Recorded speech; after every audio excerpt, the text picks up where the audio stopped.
In Cuba, Jose Ruiz bought Sengbe Pieh and 48 men for $450, whilst on the other hand, Pedro Montez bought 4 children, 3 were girls, and 1 boy for a price which is still unknown. But what was known, that these slaves were destined to work on a sugar plantation at Port-au-Prince for free. These 2 captors had to transport their slaves quick before they were seen, because forced slavery was now outlawed. The days of taking slaves by force as you wish was now over.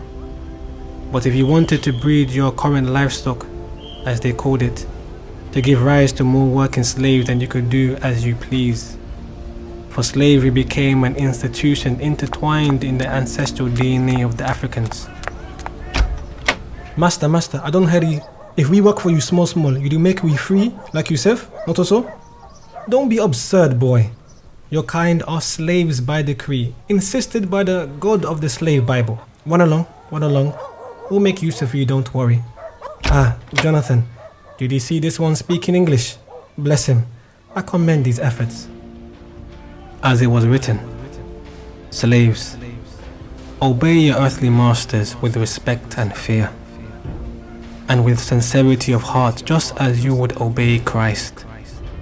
Obey them not only to win their favor when their eye is on you, but as slaves of Christ, doing the will of God from your heart. Serve wholeheartedly, as if you were serving the Lord, not people, because you know that the Lord will reward each one for whatever good they do, whether they are slave or free. Ephesians chapter 6, verse 5 to 8. This is one example from many where the Bible was used to authorize the devil's bidding, a book that was meant to bring people out of darkness, but instead now used as a weapon to further divide people. Cinque was not going to go down that easy. Mentioned in a few articles, he was referred to have been just a rice farmer, but my ear inclined to a new proposition when it was uttered that he was a commander and he led many into war.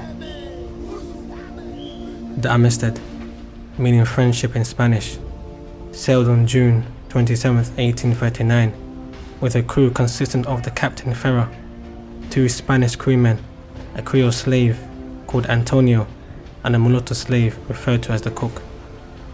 The 2 new owners of the slaves, Montez and Ruiz, were also on board.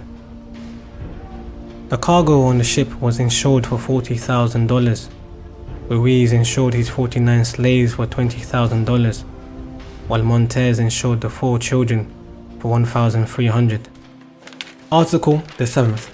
Every Spanish vessel which shall be destined for the slave trade on any part of the coast of Africa where this traffic still continues to be lawful must be provided with a royal passport, conformable to the model annexed to the present treaty, and which model forms an integral part of the same. This passport must be written in the Spanish language with an authentic translation in English annexed thereto, and it must be signed by His Catholic Majesty and countersigned by the Minister of Marine, and also by the principal naval authority of the district, station or port from which the vessel clears out, whether in Spain or in the colonial possessions of His Catholic Majesty. In light of this, fraudulent passports were made for the 53 slaves in order to transport them legally.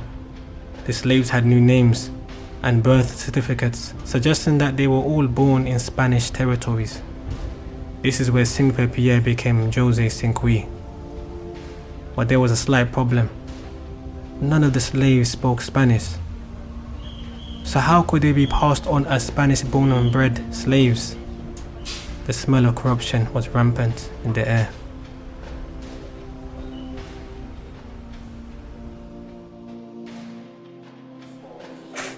We are black people and we shouldn't have to feel like this.